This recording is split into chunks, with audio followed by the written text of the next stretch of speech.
Hello my dear friends, कैसे हैं आप सभी दोस्तों। मैंने आप लोगों से एक प्रॉमिस किया था कि एक फ्री सब्जेक्ट ग्रुप वन के लिए स्टार्ट करेंगे। मैंने वोटिंग कराई अभी लेटेस्ट, और उस वोटिंग में डीटी सब्जेक्ट में सबसे ज़्यादा वोट आए हैं कि सर डीटी सब्जेक्ट का एग्जाम ओरिएंटेड बैच जो है वो बनाइए, जिसमें जो सेल्फ स्टडी करने वाले स्टूडेंट है वो अच्छे से पढ़ पाए।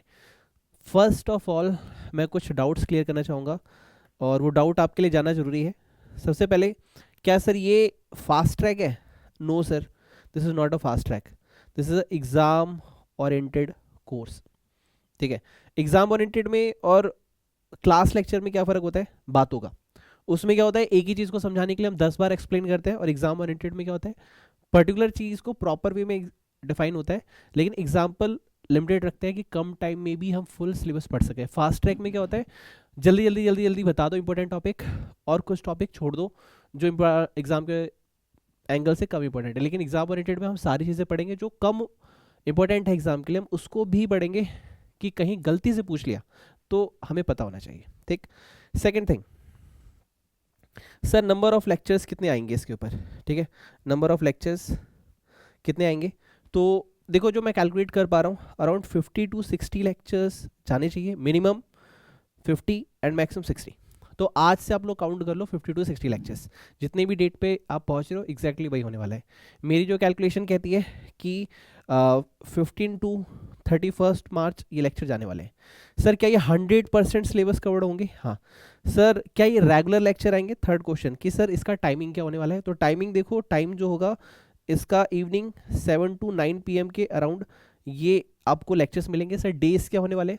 डेज देखो, around Monday, Tuesday, Wednesday, Thursday, 4, may be it may be Thursday के बाद फ्राइडे। ठीक है, तो 4 to 5 lectures per week, 7 to 9 आपको मिलने वाले हैं। और ये सर मिड ऑफ मार्च या फिर एंड ऑफ मार्च 100% कंप्लीट हो जाएगा। यस, इसकी मैं आपको प्रॉमिस करता हूँ। सर पढ़ने का तरीका क्या रहने वाला है? देखो, पढ़ने का तरीका क्या रहने वाला है, सर इसमें क्वेश्चंस कराने वाले हो? यस। सर कितने क्वेश्चंस कराने वाले हो? 100% questions of study mat. Study mat में टेस्ट नॉलेज का क्वेश्चन है, या फिर आपके इलस्ट्रेशन से सारे क्वेश्चंस कवर अप करने वाले हैं। लेटेस्ट आरटीपीएमटीपी जो आईसीए रिलीज करेगा वो भी हम कवर अप कर लेंगे 100%। सर क्या ये अमेंडेड होने वाला है? एक क्वेश्चन बच्चे और पूछते हैं, यार ये कोई बच्चों वाली बात आप लोग पूछते हो? जब लेक्चर्स लेटेस्ट रिकॉर्ड हो रहे हैं तो वो अमेंडेड ही तो होंगे, इसमें कोई डाउट तो होना ही नहीं चाहिए कि अमेंडेड है कि नहीं। 100% अमेंडेड है।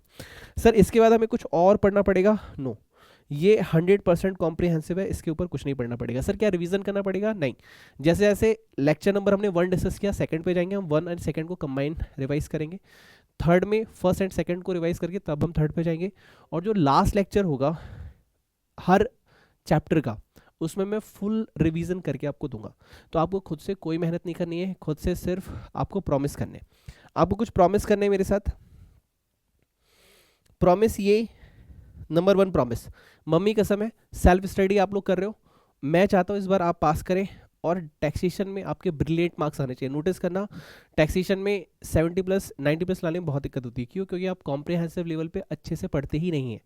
तो प्लीज़ ये प्रॉमिस आपको करना है। अगर आप सेल्फ स्टडी कर रहे हैं, अगर आपके पास पढ़ने में दिक्कत हो रही है, घर वालों से पैसे नहीं ले पा रहे हो, ये लेक्चर्स मैं बहुत मेहनत करके बना रहा हूँ। हर एक लेक्चर पे 4 to 5 आवर्स पर डे के मैं स्पेंड कर रहा हूँ आपके इस 30 to 40 मिनट्स के लेक्चर के लिए। प्लीज़ प्रॉमिस कीजिएगा। पहली बात, रेगुलर लेक्चर आपको देखने हैं, आप मिस नहीं करेंगे। अरे ये तो मुझे आता है, छोड़ दिया, नहीं, ऐसा कुछ नहीं करेंगे। फुल लेक्चर्स देखना है, 100% देखना है। Please please please please. Second thing, अपने डाउट्स पूछेंगे कमेंट बॉक्स में जाके। आपको जो समझ में नहीं आया आप पूछिए।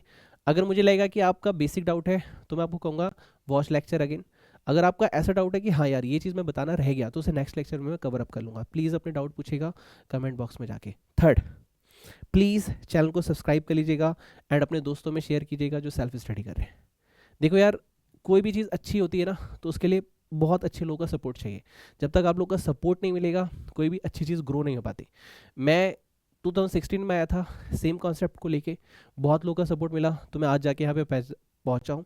लेकिन मायापति की माया ने आंखों पे पर्दा डाल दिया, और फिर मैं बैचेस बनाने लग गया, फिर पैसे कमाने लग गया।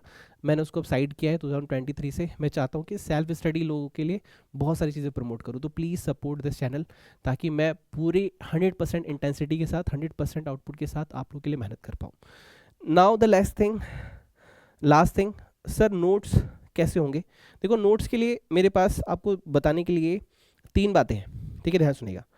आप किस टाइप के स्टूडेंट हैं मैटर करते हैं। अगर आप सेल्फ स्टडी कर रहे हैं, ठीक है, और सिंगल ग्रुप 1 दे रहे हैं सिर्फ, या फिर बोथ ग्रुप में ग्रुप 1 दे रहे हैं, ठीक है, तो मैं ये कहूँगा कि हर लेक्चर के एंड में मैं आपको टाइम दूंगा जितना भी मैंने पढ़ा है उसको नोट डाउन करने का। एक प्रॉपर रजिस्टर बनाओ, 200 पेजेस के 2 रजिस्टर बनेंगे जिसमें क्वेश्चंस के साथ 400 पेजेस कंप्लीट होंगे, और मैं पूरा का पूरा रिवाइज करवा के दूंगा, don't worry. Then second thing कि सर हम ना या तो जॉब कर रहे हैं या तो हमारे पास 2 to 3 मंथ ही है, उस तब हम क्या करेंगे। तो एक देखो सिंपल सा मैं आपको ऑप्शन देता हूँ। आप ना पीडीएफ के लिए मैंने एक अमाउंट रखा है सिंपल सा 200 रुपीज़। मैं नहीं चाहता कि आप बाय करो, मैं लिटरली नहीं चाहता कि आप बाय करो, इसलिए रखा है कि आप खुद से मेहनत करो, ठीक है। पहले मैंने सोचा फ्री ऑफ कॉस्ट कर दो, लेकिन उसमें क्या होता है ना कि बच्चे कुछ भी नहीं करते, फिर ना तो वो नोट्स बनाते हैं ना तो नोट्स को पढ़ते हैं। एटलीस्ट 2 रुपए खर्च होंगे ना जेब से आपके, तो आप थोड़ा सीरियस रहोगे, इसलिए मैंने इसका एक अमाउंट रखा है। इसमें आपको जो भी लेक्चर अपडेट होगा उसकी पीडीएफ आपको गूगल ड्राइव पे मिल जाएगी। उस ये कैसे बाय करने हैं, एकदम से सारे नोट्स नहीं मिलेंगे। जैसे आज लेक्चर 1 अपलोड हुआ, ठीक है, यूट्यूब पे, तो लेक्चर 1 के नोट्स विद इन 1 आवर आपको गूगल ड्राइव पे मिल जाएंगे। 2 आप अपलोड हुआ तो सेकंड के लेक्चर आपको ऐसे मिल जाएंगे। तो विद इन 50-60 लेक्चर्स आपको 50-60 पीडीएफ्स लेक्चर वाइज जो है गूगल ड्राइव पे मिल जाएगी, ठीक है। नाउ द नेक्स्ट थिंग कि सर हमें ना हार्ड कॉपी चाहिए, तो हार्ड कॉपी की प्राइसिंग अराउंड 1000 रुपीज़ रहने वाली है, जिसमें कि आपको 2 बुक्स मिलेगी, लेकिन वो अभी नहीं मिलेगी, लेक्चर्स खत्म होने के बाद मिलेगी। तो आप अभी ये ले लीजिए, उसके बाद ठीक है आपके 200 रुपीज़ लेस हो जाएंगे when you buying the hard book. उसके लिए मैं यूट्यूब पर अनाउंसमेंट कर दूंगा। बट बेस्ट थिंग है कि आप नोट्स बनाइएगा, ठीक है, और नोट्स जो है क्या ऐसे बनाने हैं, लेक्चर में एंड में मैं लिखने का टाइम दूंगा, ज़्यादा हम करेंगे नहीं, हम 30 to 40 मिनट्स पढ़ने वाले हैं। 30 to 40 मिनट्स के नोट्स बनाने में 10 to 20 मिनट्स लेंगे, मुश्किल से 1 आवर जाएगा आपका पर डे। लेटली मुझे सपोर्ट करो, 50 to 60 आवर्स के अंदर आपका 60 मार्क्स का सिलेबस कंप्लीट हो जाएगा। आप इजीली हर क्वेश्चन एग्जाम का सॉल्व कर पाओगे। मैं आपको पास्ट ईयर भी दिखाऊंगा, आरटीपी भी दिखाऊंगा, एमटीपी भी दिखाऊंगा, ऐसा कोई क्वेश्चन नहीं होगा जो आपको नहीं आता होगा, ठीक है। तो मैं यही कहूँगा, प्रमोट यही कर रहा हूँ कि आप खुद से नोट्स बनाओ, और अगर दिक्कत हो रही है then you go for PDF के लिए लिंक डिस्क्रिप्शन बॉक्स में मिल जाएगा, आप उसे ज्वाइन करके पर्पस पूछेगा डाल देना, group 1 text notes, amount fill करके आप इसको बाय कर लेना, ठीक है। चलो अब ये सारी बात हो गई। Now we are starting for our purpose जो हम पढ़ने जा रहे हैं, ठीक है। आज हम कॉन्सेप्ट 1 जो है वो पढ़ने वाले हैं। कॉन्सेप्ट 1 का नाम मैंने रखा है बेसिक नॉलेज। बेसिक नॉलेज मतलब देखो आपका चैप्टर 1 ही बेसिक को बताता है कि टैक्स क्या है, टैक्स कितने टाइप के हैं, कैसे आया, कॉन्स्टिट्यूशन क्या है। तो इस लेक्चर में देखो एक चीज़ मुझे टाइम दीजिएगा। देखो किसी भी चीज़ को आप कवर पेज से जज नहीं कर सकते। डोंट जज a book by its cover.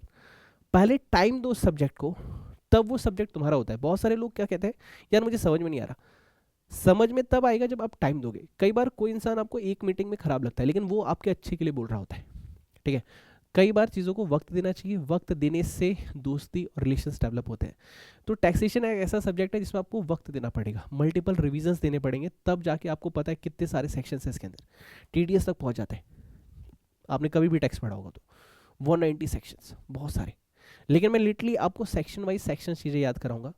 Chapter 1 and होते होते आपको चैप्टर 1 के सारे सेक्शन, सारी डेफिनेशंस, सारे लॉ, सारे टैक्स रेट सब कुछ याद होगा। बट थोड़ा सा टाइम दीजिए, थोड़ा सा। जब भी ये लेक्चर देखें तो फालतू चीज़ें बंद कर दीजिए। लेक्चर के एंड में मैं आपको लिखने का टाइम दूंगा, प्रॉपर लिखिए। और एक रिक्वेस्ट है आपसे, जितना आपको पढ़ने में टाइम लगता है ना, उतना हमको ये वीडियो बनाने में टाइम लगता है। वीडियो को लाइक जरूर कीजिए, कमेंट में जाके जब आपको कॉन्सेप्ट समझ में आ गए तो थैंक यू जरूर लिखिएगा। मैं दिल से आपको गॉड ब्लेस यू बोलूँगा। जो भी डाउट है जरूर पूछिएगा, ठीक है। सबसे पहले हम बात करते हैं कि सर टैक्स का मतलब क्या है। सर ये टैक्स है क्या। देखो टैक्स के लिए अगर हम जानना चाहें ना टैक्स क्या है, तो पहले समझो टैक्स क्यों है।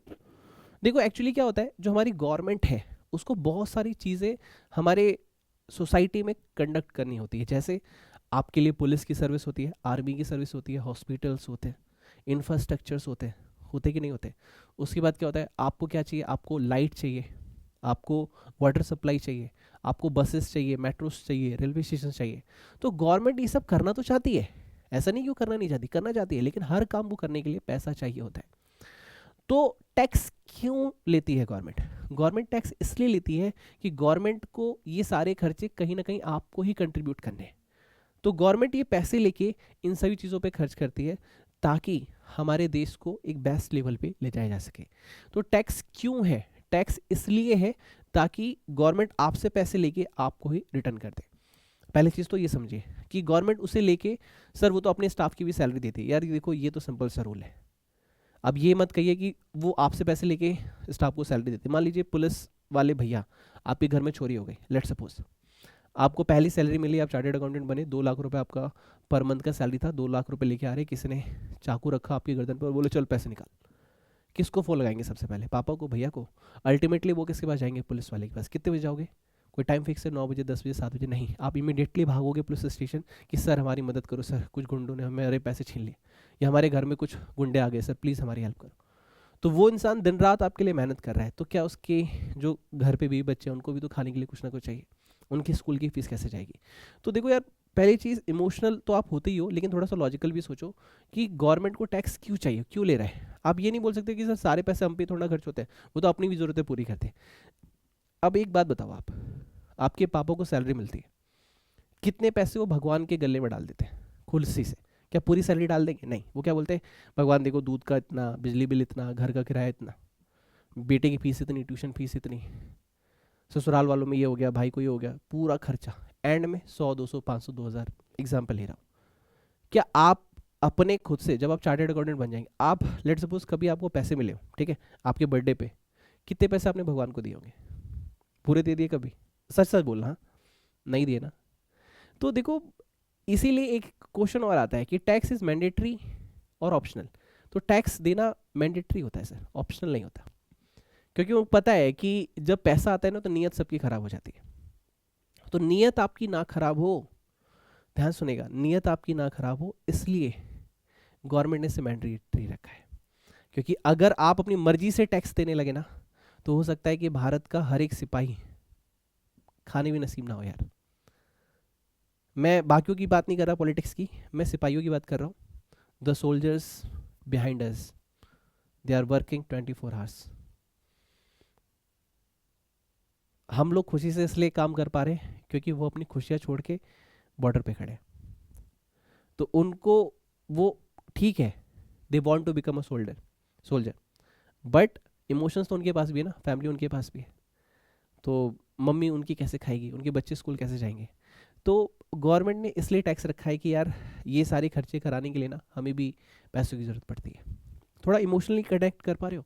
एक चीज़ याद रखिएगा, जब भी आप चीज़ों से इमोशनली कनेक्ट कर पाओगे, वो चीज़ें आपके दिमाग में सेव होती हैं। जब तक आपके इमोशंस जनरेट नहीं होंगे पढ़ते हुए, चीज़ें सेव नहीं होती है। या तो दर्द हो, या तो खुशी हो, या तो एक एहसास हो, अटैचमेंट हो, चीज़ें आपको याद होने लग जाएंगी।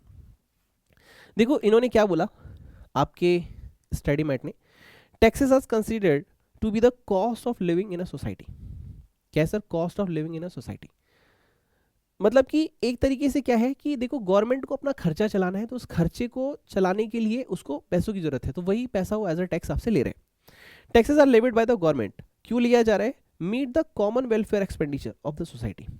तो यहाँ पे अगर ये नोट्स आपके पास है, ऑब्वियसली होने चाहिए, नहीं है तो मैं आपको एंड में लिखने का टाइम दूंगा, आप नोट डाउन कर लेना, ठीक है? जैसे आप यहाँ लिख सकते हैं स्कूल्स, एक सेकेंड, यहाँ पे आप लिखेंगे स्कूल्स, ठीक है, आर्मी, हॉस्पिटल्स, इंफ्रास्ट्रक्चर,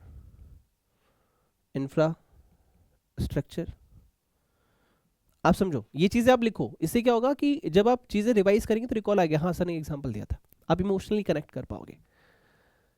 तो इन चीज़ों के लिए गवर्नमेंट आपसे टैक्स ले रही है। और टैक्स जो है सर दो टाइप के हैं, direct tax, indirect tax. Sir discuss करोगे? हाँ डेफिनेटली करेंगे। Why are taxes levied, taxes क्यों लगाए जाते हैं, आइए सीखते हैं। कहते हैं, ध्यान सुनेगा, टैक्सेस क्यों लगाए? The reason for levy of taxes is that they constitute the basic sources of revenue to the government. एक चीज़ और मेरे दिमाग में आती है कि क्या गवर्नमेंट के पास टैक्सेस के अलावा और कोई तरीका नहीं है? ना, पहला तरीका आपने सुना होगा कि गवर्नमेंट का LIC में शेयर है, गवर्नमेंट की रेलवेज है, गवर्नमेंट मेट्रो चला रही है, सुना होगा ना? तो पैसे तो आते हैं। तो ऐसा नहीं कि गवर्नमेंट के पास पैसे नहीं आ रहे, आ तो रहे हैं, लेकिन टैक्स भी एक सोर्स ऑफ रेवेन्यू होता है। समझ रहे हो मेरी बात? टैक्स भी एक सोर्स ऑफ रेवेन्यू है। तो गवर्नमेंट के पास पैसे तो आ रहे हैं, लेकिन जितना ज़्यादा पैसा गवर्नमेंट के पास होगा, उतना ज़्यादा वो वेलफेयर पे खर्च कर पाएंगे। समझिए इस चीज़ को। Now revenue so raise is utilise for, क्यों कहाँ यूटिलाइज हो रहा है? For meeting the expenses of government like defence, provision of education, health care, infrastructure facilities, road, dams. Sir ये तो अभी आपने पढ़ाया था, हाँ यही तो मैं बता रहा हूँ।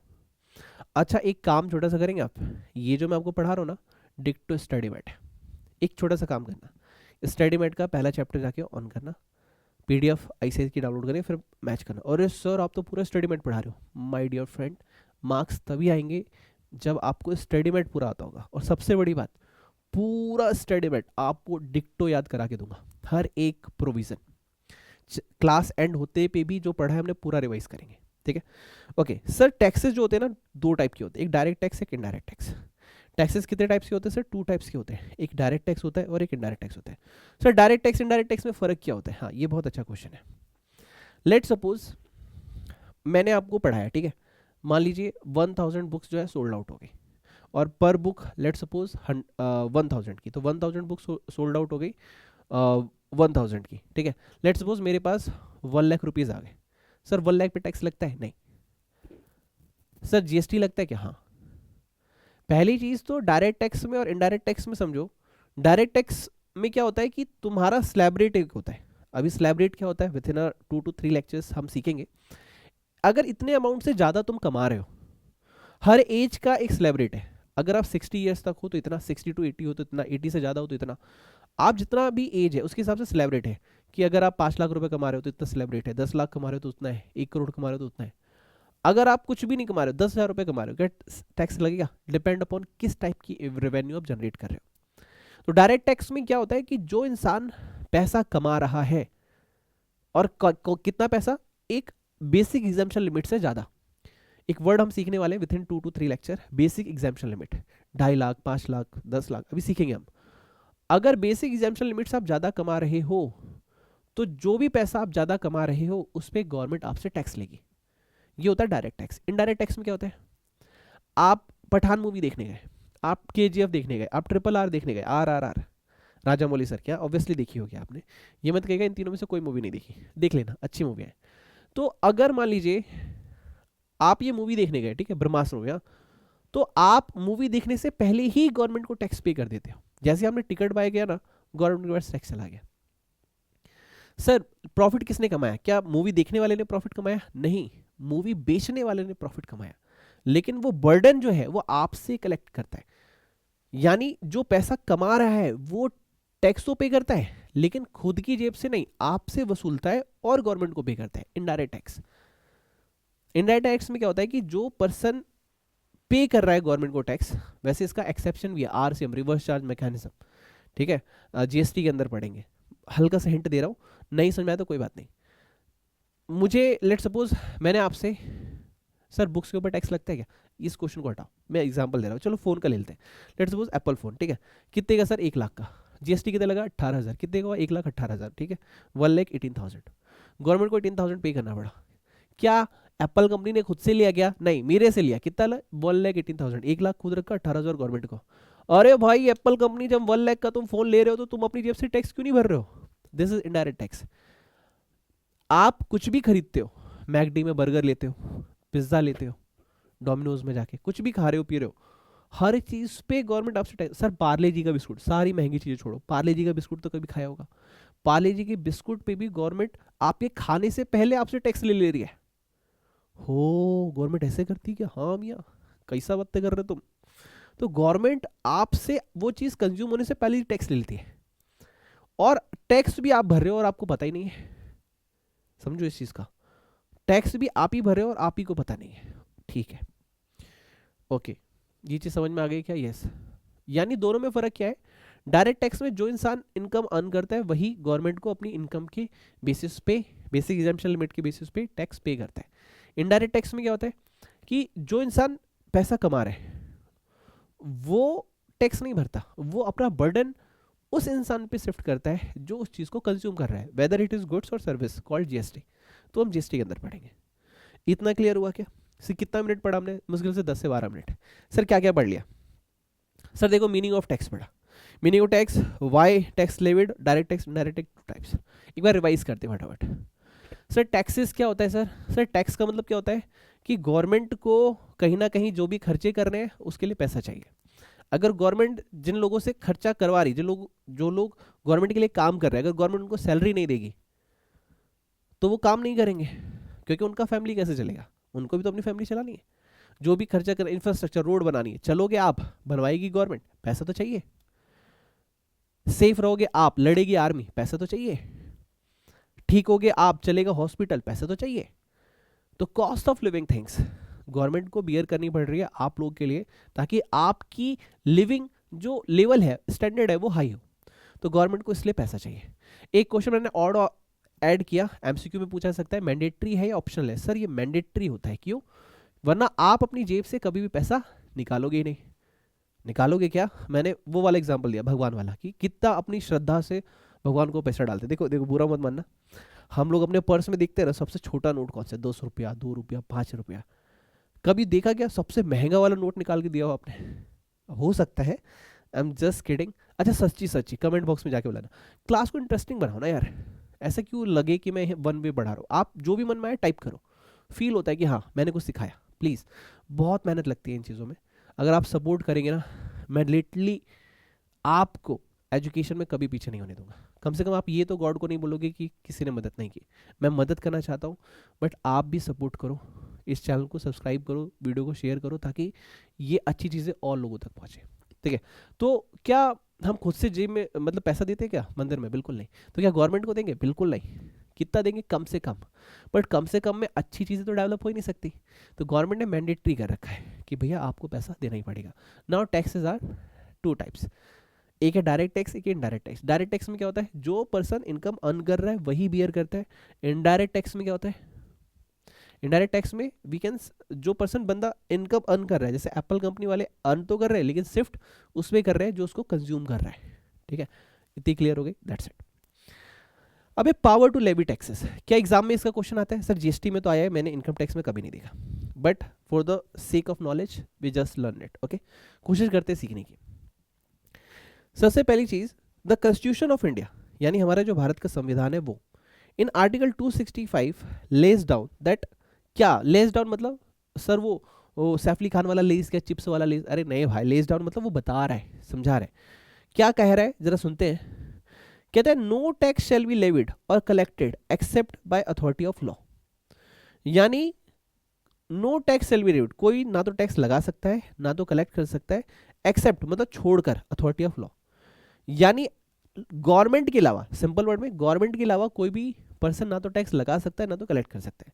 यानी एक मतलब और निकला, गवर्नमेंट चाहे तो टैक्स लगा भी सकती है और कलेक्ट भी कर सकती है। कौन कह रहा है सर? 265।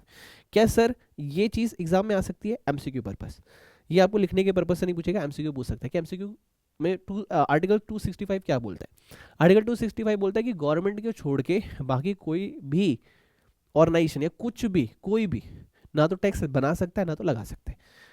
इसी यही मतलब हुआ। Okay, according to for levy of any tax a law needs to framed by the government, but किसी भी लॉ को लगाने के लिए लॉ को बनाना जरूरी है, और कौन बनाता है? गवर्नमेंट। एग्जाम में याद रखने वाला बात, एमसीक्यू, दैट्स इट, इससे ज्यादा आपको स्ट्रेस नहीं लेना। आगे क्या है? Constitution of India gives the power to levy and collect taxes, कि हमारा जो भारत का संविधान है वो पावर देता है कि आप टैक्सेस को लेवी भी कर सकते हो और कलेक्ट भी कर सकते हो, वेदर डायरेक्ट और इनडायरेक्ट टैक्स। सर हमारा सिलेबस क्या पढ़ा रहे हो? Sir direct tax. टॉपिक क्या है sir? Income tax. Okay, to the central state government. Okay, क्या एग्जाम में याद रखने वाली बात? नो। मैं आपको ना साथ के साथ ये भी बताऊंगा एग्जाम में रखना क्या याद, क्या नहीं रखना है। आर्टिकल 265 क्या बोलता है? हमको क्या दिमाग में रखना है कि गवर्नमेंट को छोड़ के कोई और बंदा ना तो टैक्स बना सकता है ना लगा सकता है, दैट्स इट। याद हो गया क्या? Very good. Now the parliament state legislature are empowered to make law matter enumerated in the 7th schedule by virtue of article 246 constitution of India, यानी आर्टिकल 246 भारत का संविधान, कॉन्स्टिट्यूशन ऑफ इंडिया यानी भारत के संविधान में एक आर्टिकल है 246 जो कि पावर देता है, किसमें पावर दे रहा है? 7th शेड्यूल में, लिस्ट के थ्रू। किसको सर? पार्लियामेंट को, स्टेट लेजिस्लेचर को, कि हाँ भैया आप लॉ बना सकते हो और टैक्स कलेक्ट कर सकते हो। ठीक है, okay. Now 7th schedule to article 246, sir पढ़ तो रहे हम डीटी के अंदर, डायरेक्ट टैक्स के अंदर, लेकिन इसका क्वेश्चन आया हुआ था जीएसटी के अंदर। जीएसटी चैप्टर 1 में ये क्वेश्चन एग्जाम में पूछा जा चुका है, पूछने के चांसेस भी है। इनकम टैक्स में ऐसे क्वेश्चन नहीं आते, मैं आपको बता रहा हूँ क्योंकि आपके सिलेबस का पार्ट है। Okay, now 7th schedule to article 246 कहता है कंटेन 3 लिस्ट, कि भैया इसमें 3 लिस्ट है, एक है यूनियन लिस्ट, एक है स्टेट लिस्ट और एक है कंकरेंट लिस्ट। यूनियन लिस्ट क्या बोलती है? Parliament has the exclusive power to make the law. Union list क्या बोलती है कि भैया पार्लियामेंट के पास है पावर लॉ बनाने की, जो भी यूनियन लिस्ट में होगा वो। स्टेट लिस्ट कहता है कि भैया स्टेट के पास पावर है लॉ बनाने की, और कंकरेंट लिस्ट क्या कहता है कि पार्लियामेंट और स्टेट दोनों के पास पावर है लॉ बनाने की। क्या ये चीज़ क्लियर हुई? ओके यानी आर्टिकल 246 में एक 7 शेड्यूल है, 7 शेड्यूल्स टू आर्टिकल 246, इसमें 3 है। एक है यूनियन लिस्ट जो कहता है कि पार्लियामेंट के पास है, स्टेट लिस्ट जो कहता है कि लेजिस्लेचर के पास पावर है, उसके बाद एक कंकरेंट लिस्ट जो कहता है पार्लियामेंट एंड स्टेट दोनों के पास पावर है। ओके इतना याद रख सकते हो एमसीक्यू पर्पज से, दैट्स इट। क्या इसका स्ट्रेट फॉरवर्ड क्वेश्चन आएगा? बिल्कुल नहीं। हाँ एक छोटा सा पॉइंट ये ब्रैकेट में लिखा हुआ है, इसको जरा सा पढ़ लेना। Income tax is the most significant direct tax, ठीक है। इनकम टैक्स को मतलब मोस्ट सिग्निफिकेंट कैसे डायरेक्ट टैक्स है, इसमें एंट्री नंबर 82 है, ये एमसीक्यू में पूछा जा सकता है। एंट्री नंबर 82 किसमें सर? Union list. और यूनियन लिस्ट कौन सी वाली है? ये वाली है, ठीक है। यूनियन लिस्ट ये है जिसमें किसके पास पावर है? पार्लियामेंट के पास पावर है, पार्लियामेंट के पास पावर है यूनियन लिस्ट के अंदर। और कौन सी एंट्री? एंट्री नंबर 82 कहता है list 1 in the 7th schedule और article 246 constitution of India has given the power to the parliament, parliament इसको पावर दी है to make the law on taxes on income other than agriculture income. इसका मतलब एक और निकल के आया कि इनकम टैक्स जो है वो सब पे लगा सकते हैं लेकिन एग्रीकल्चर इनकम को छोड़ के। सेक्शन 10 सबसेक्शन 1 है शायद, इसका पढ़ेंगे लेटर ऑन सिलेबस में। बस आपको याद रखना है एग्रीकल्चर इनकम पे डायरेक्ट टैक्स लगता है नहीं, एमसीक्यू में पूछा जा सकता है, ट्रू फॉल्स में पूछा जा सकता है, इतना याद रखना। नाउ छोटा सा एक कॉन्सेप्ट और है जो आज के हम लेक्चर में पढ़ने वाले हैं, components of income tax law. और ये पढ़ने के बाद पूरा जितना भी हमने पढ़ा है इसको फटाफट रिवाइज करेंगे, whatever we read till now. Okay components of income tax law, सबसे पहले हमारे पास है income tax act, income tax rules, annual finance act, circulars, notification and court decision.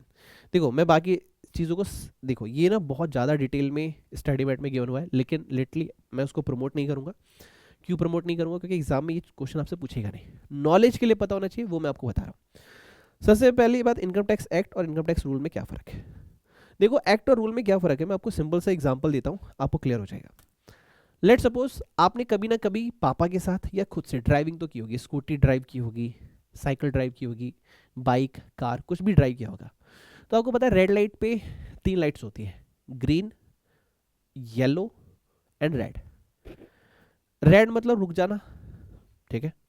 Yellow मतलब तैयार हो जाओ, स्टार्ट करना है, ग्रीन मतलब स्टार्ट, ये चीज होती है। This is called act, traffic rules act, ठीक है। अब रूल्स क्या बोलता है, ये हो गया एक्ट कि ऐसा होना चाहिए, लेकिन रूल्स क्या बोलता है कि कौन सा इंसान इस चीज पे ध्यान रखेगा। तो उसके लिए हम ट्रैफिक पुलिस लगाते हैं जो ये नोटिस करते हैं कि किसने रूल ब्रेक किया और किससे फाइन लेना है। रूल फॉलो किया जाने दो, रूल ब्रेक किया फाइन लो।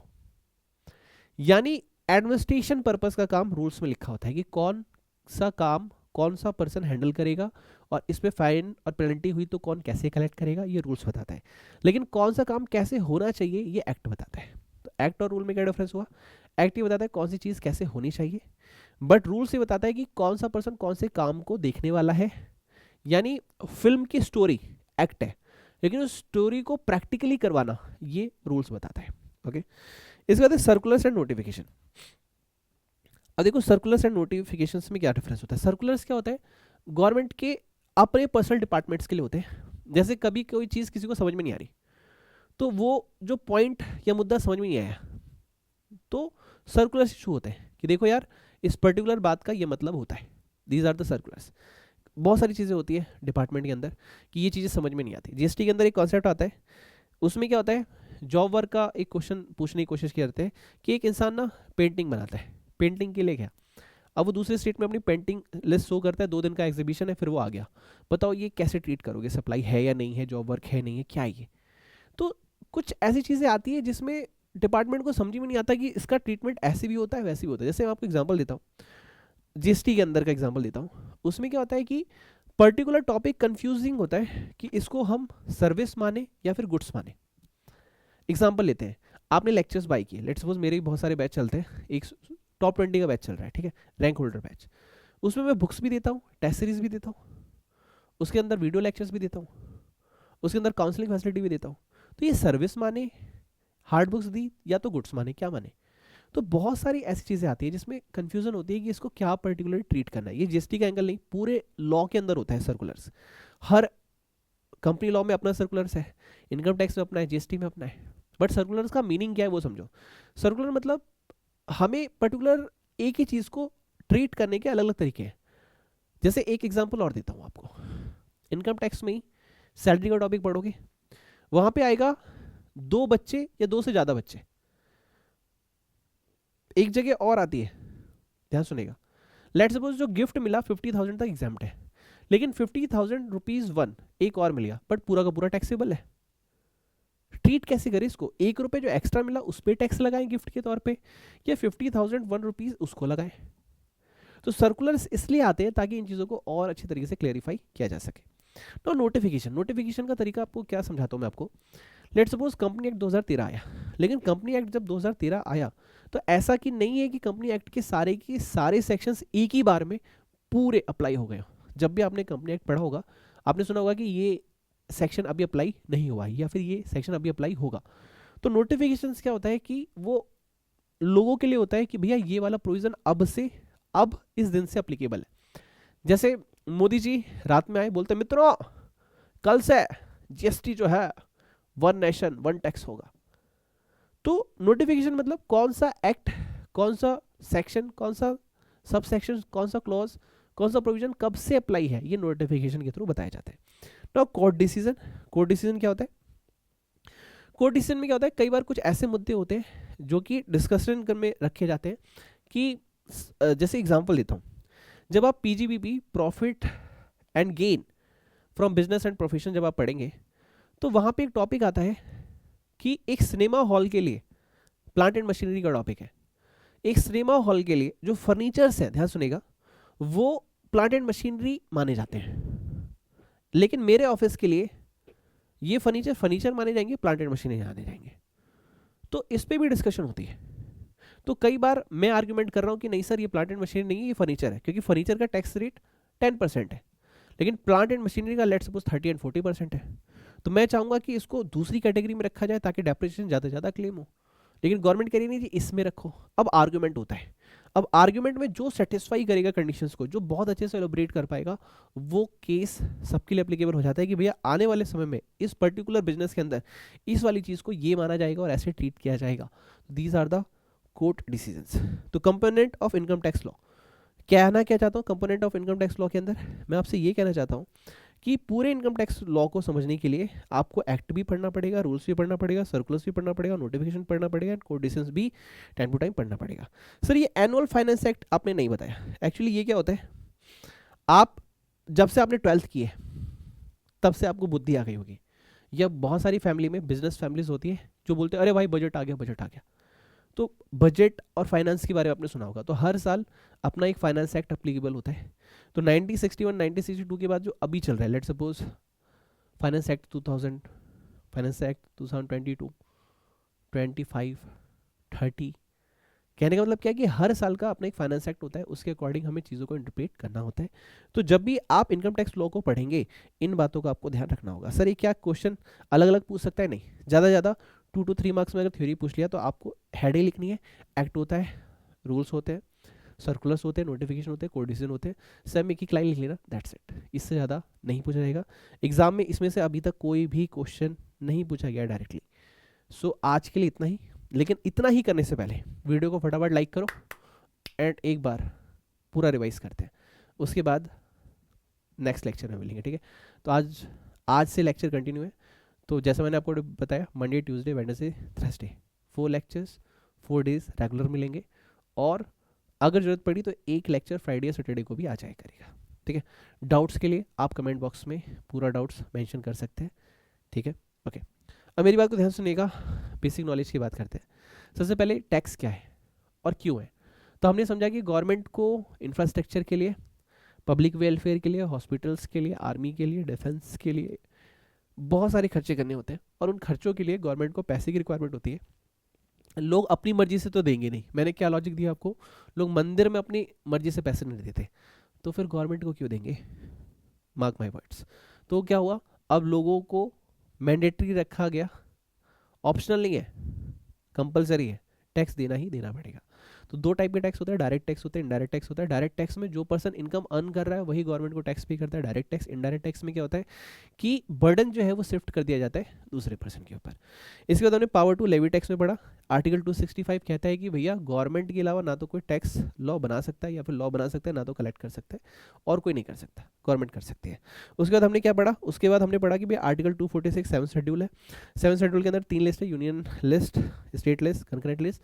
यूनियन लिस्ट के अंदर पावर है एंट्री नंबर 82 के अंदर कि भैया आप लॉ बनाइए, टैक्स कलेक्ट कीजिए, इनकम टैक्स की बात हो रही है, लेकिन एग्रीकल्चर इनकम इसमें शामिल नहीं है। That's it.